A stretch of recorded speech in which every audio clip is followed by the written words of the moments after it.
Hello everyone and welcome to the part 12 playthrough of the Dream Master map, the finale. After this, I will be making a review for this map, so please stay tuned. Meanwhile, Necromancer is doing his thing to orange, and I'm using my last demon farming opportunities before the final fights.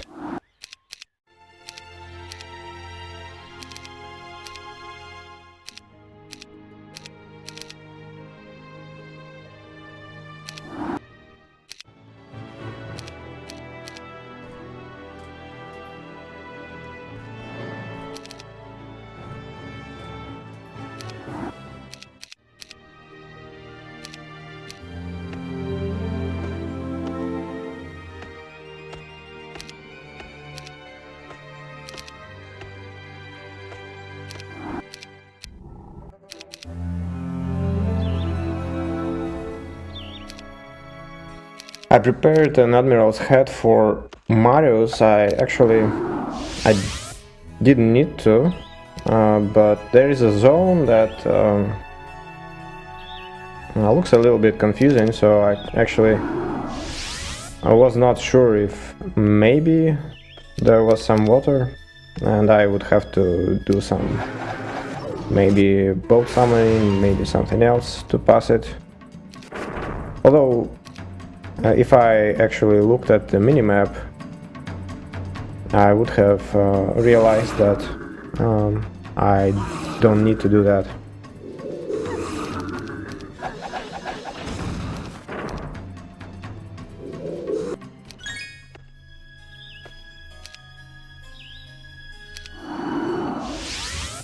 By the way, in case you actually don't play, I mean, if you do the leech farming like I do here, and if you don't play Orin, for example, basically the only hero apart from Necromancers that is worthwhile to use with leeches, you actually can sell them at your barb towns and basically get a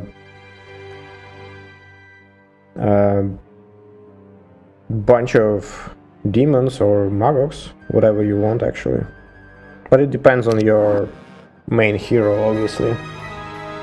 And the main hero is actually a little bit of a dead term, I think, on this map. So I personally don't think I actually even had to develop Marius this high.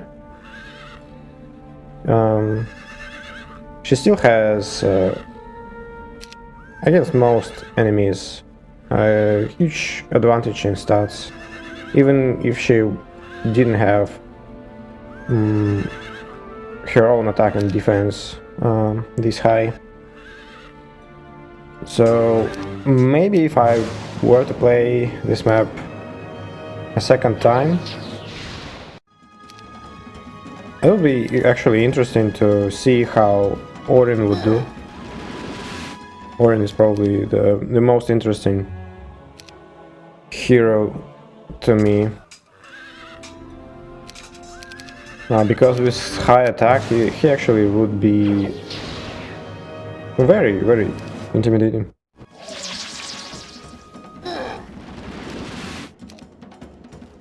And heroes like Kalh and Marius actually do not benefit that much from having attack and defense high.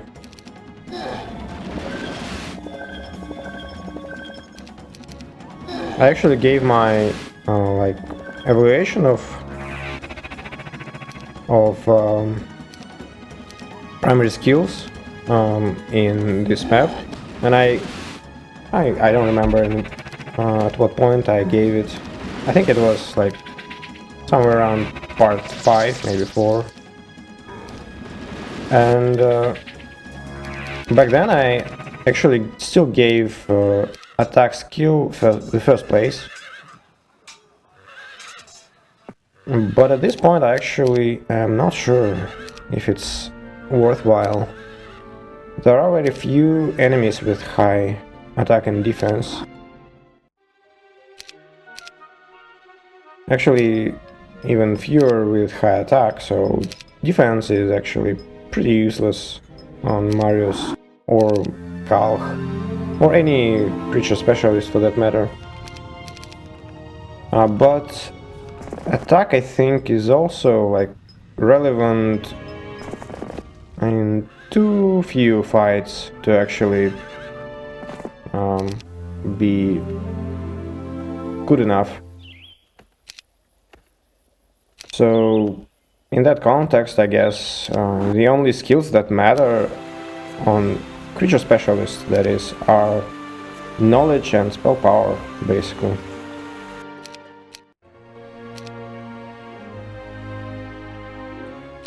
So I think it's kind of relevant, especially if you try to go fast. You can actually focus on visiting relevant power-ups and ignore anything that is not relevant to you.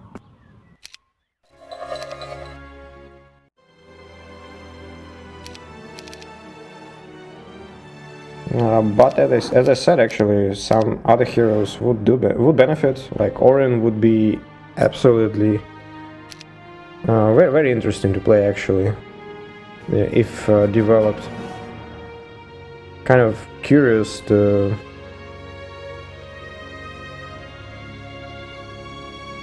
see how it plays out. He definitely.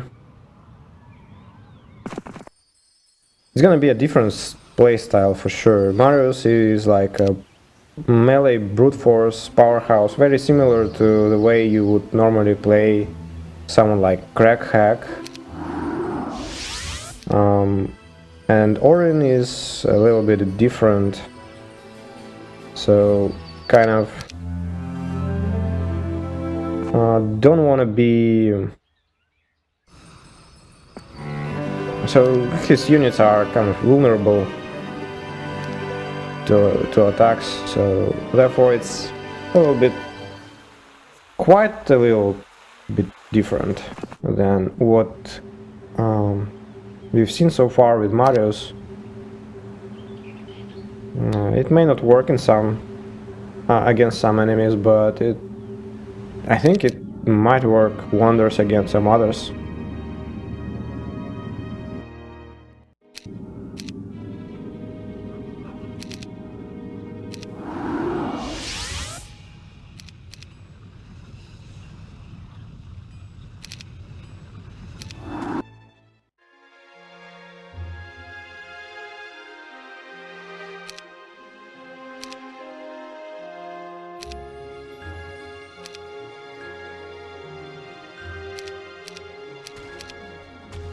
Okay, just selling anything that I'm not gonna be using for a little bit more cash, so that I could buy more imps.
So that's kind of pretty important. You don't have to do that in your playthrough, but it lets me save a few days.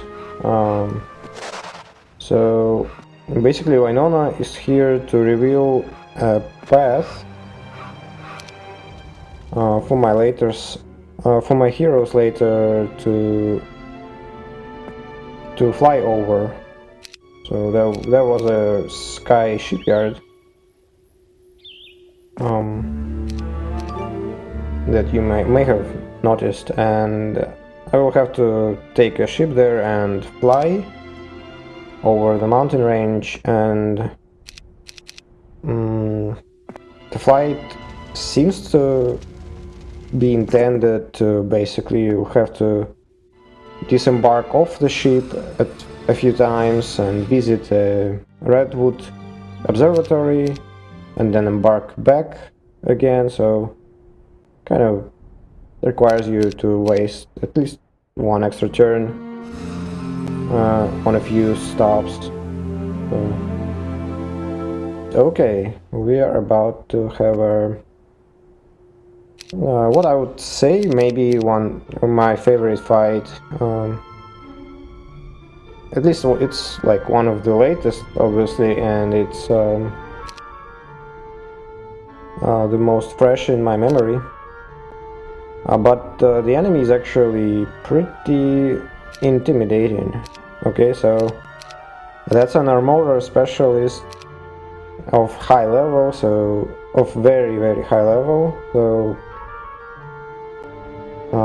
its units don't take any damage basically from unit attacks, and on top of that, this hero has a, what would you call it, the power of the Dragon Father, I think, the set that gives its units immunity to spells of levels 1 through 4.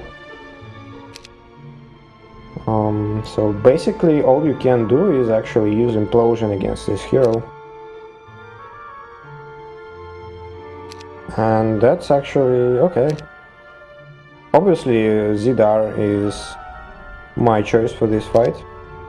And actually, map author actually suggests to use Zidar, but I mean it's pretty obvious you basically can't do anything with any other hero here. So I brought steel golems. It might seem weird to you. They are actually extremely important here. This may work with other golems. I did try setups with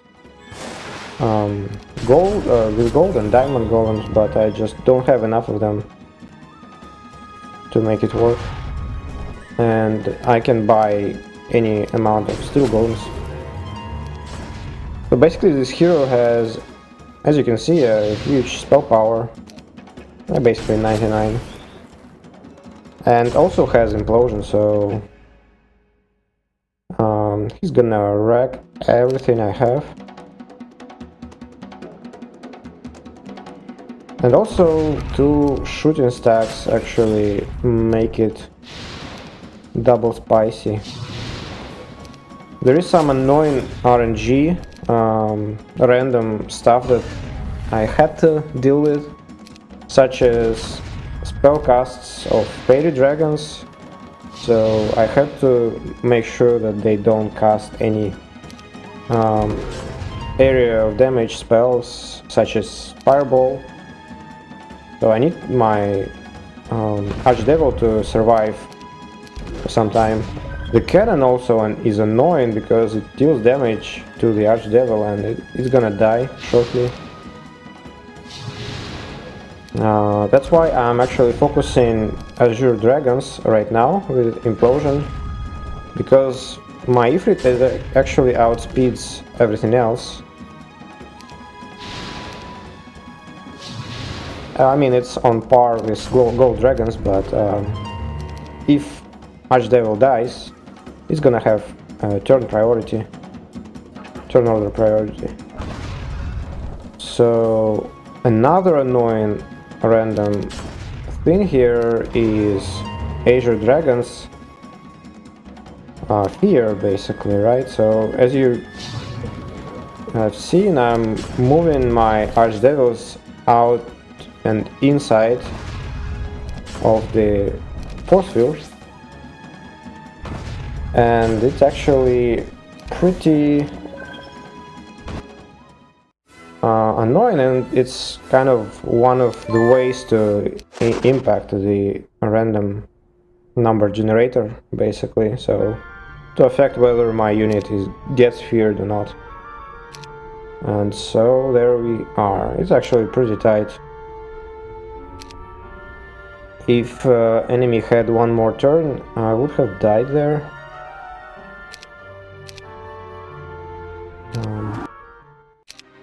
But obviously I could have brought more steel golems if I had trouble with it. So I think overall, like, even despite all the stupid random stuff in this fight, I think it's a very cool fight.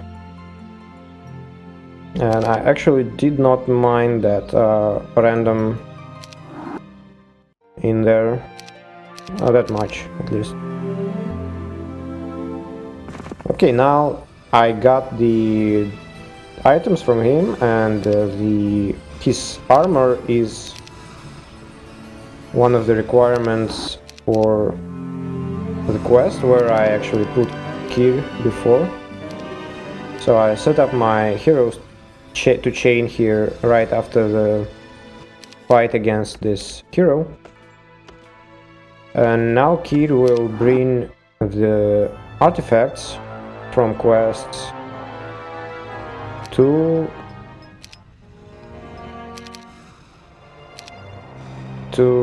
Marius, who is going forward. So basically at this point we have 2 more fights left.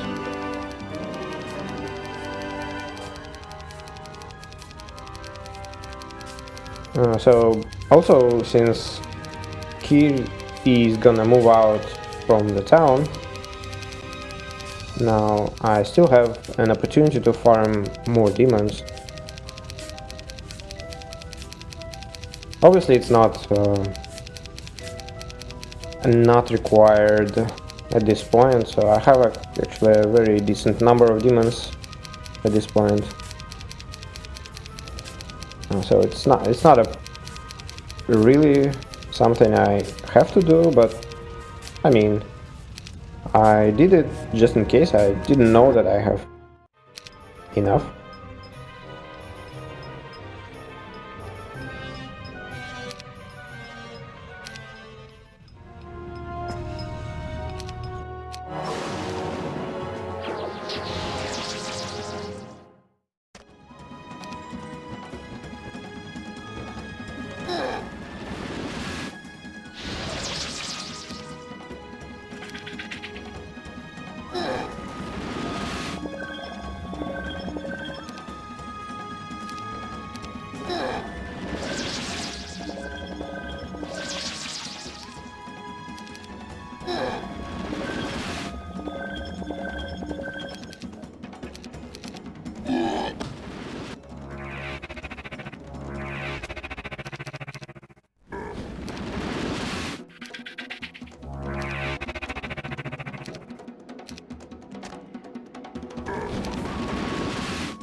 Should have given these artifacts long before that.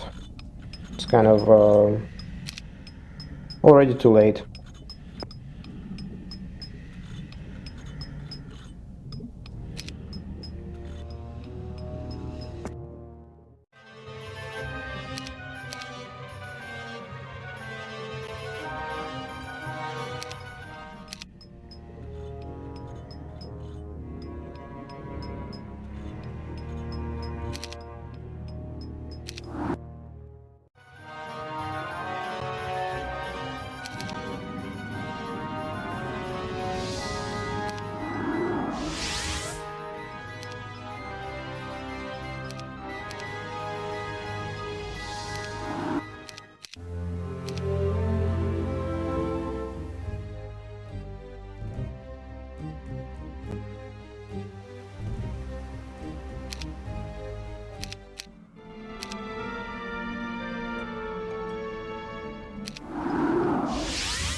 Okay, pass these machines for the next fight. So it's gonna be on Marius, and she's gonna have a huge demon stack. And these machines are, as usual, to give easy targets to enemy.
Kiri is fast, as you can see. She reached my forward heroes in just one turn. So very good for reinforcing like very far advanced positions and similar stuff. A great hero. Actually, like one possibly quite obvious improvement of my playthrough would be if I actually killed Ronald a bit sooner than I did actually in this playthrough. So if I did, I would have gotten early access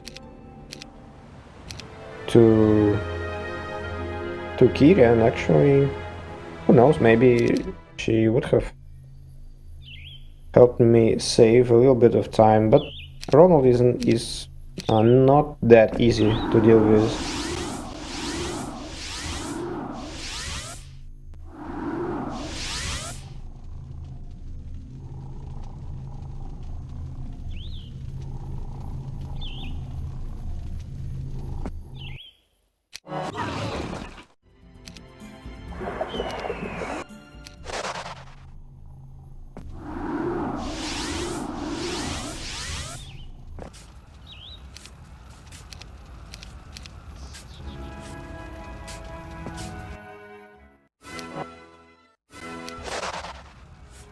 I forgot to equip the shackles, but it doesn't matter.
Okay, the fight against a Reaper.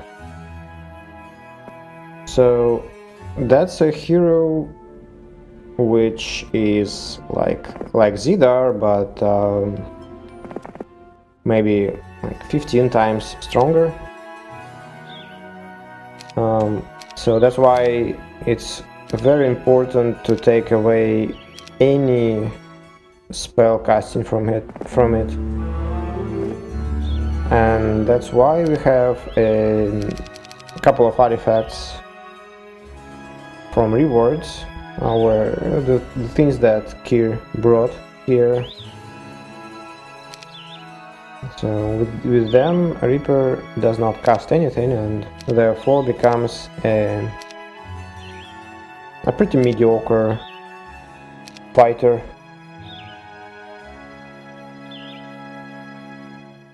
I mean, mediocre maybe is an overstatement actually. But it's not the point, obviously. The point is that kind of you have to neutralize his spellcasting. That's the point.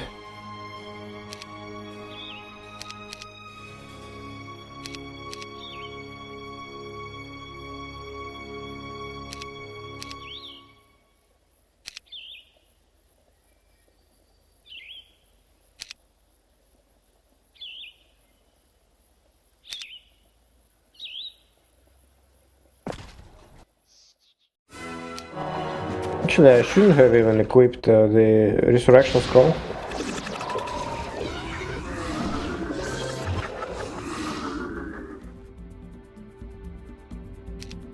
Because I disabled spells over level 3, so kind of a pointless item. Could have boosted my morale a little bit.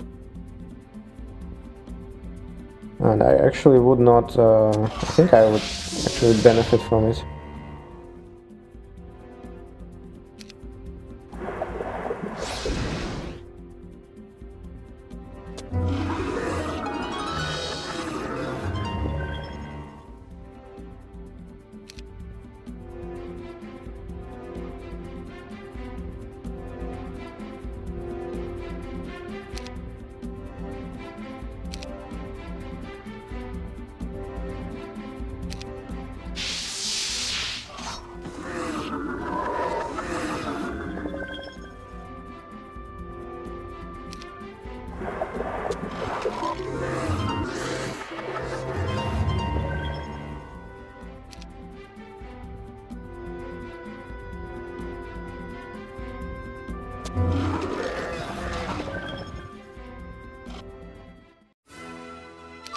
Okay, I could have done a few things better, actually.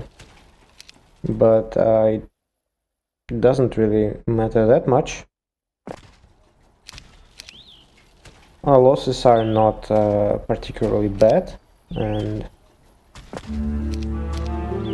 that's all that matters at this point. Even that actually does not matter that much.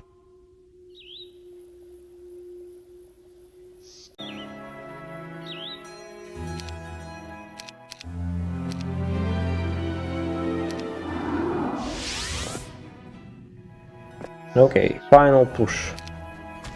One last hero is left to fight, and that's a hero after which this map is named. A Dream Master, so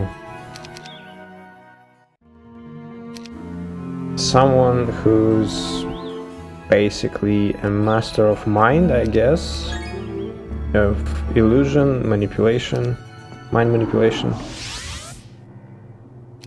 So this place is basically everything that you can see here, almost everything, is an illusion. And that's some conversation with this Dream Master here.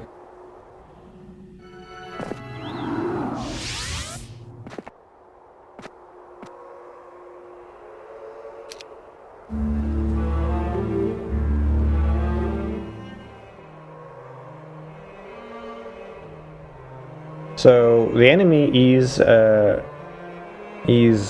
hypnotized specialist, so it's astral identity basically, and he's obviously level gazillion and can hypnotize all 32,000 demons. As you know, hypnotize is actually like normally is useless against a decently sized stack of the units, but in this case it's kind of a blind or berserk on steroids. So you can hypnotize basically, I mean not you or me, it's like this hero can hypnotize basically anything. Otherwise he's not very, I mean he's pretty weak actually. So basically all you need to do is to bring just one stack, one powerful stack against him, and a few stacks of one, just to maintain control of your units for a bit longer. And there is just one thing actually you need to do after that, is to destroy an ammo cart while you have some control of your units, because he has shooters, and if he gets control of all of your units, that's basically an infinite stun lock. So what you need to do is to make sure that he at least cannot shoot you infinitely, right? Because if he can, it doesn't matter if you bring 10,000 demons or 500,000 demons, you're gonna lose them all either way. So basically that's just a few things to take care of, but after that it's pretty easy.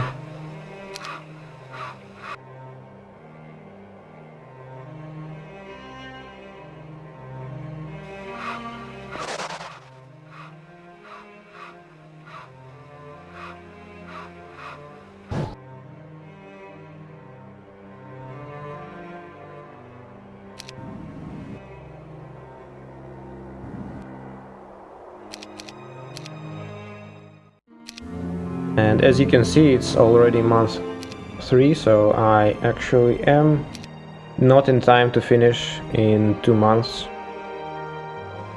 Very sad, very sad.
Kid is just doing some scouting there, nothing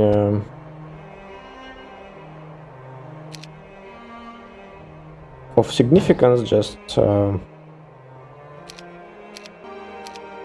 scouting. No, I mean, not even scouting, just kind of send her forward to see how and where to send Marius. So here is supposed to be a seer hut, actually, that gives a scroll of dimension door, but actually it's not there. So maybe it's a bug, maybe it's a difference, probably unintended difference between two versions of the map, but it's not a problem, fortunately. I'll have to reveal a little bit more with Wynonna. And there she is. She sees Nila. I won't be fighting Nila. And Marius would actually even not be able to beat her.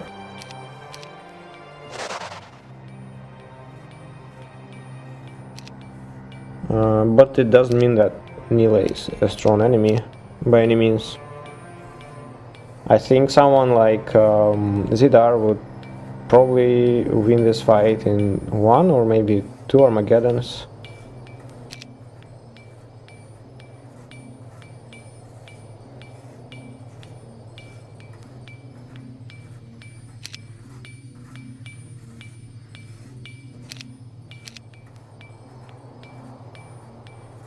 So I equipped a Tome of Air Magic for the Counter-Strike, because demons would be getting hit and I want them to retaliate, and obviously it's even more important as I'm not gonna be I won't be attacking myself for the most part.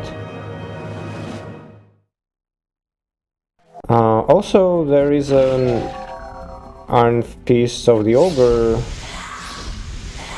If I kill the Iron Khan, that's basically a crack hack hero, I would be able to basically have its effects on me.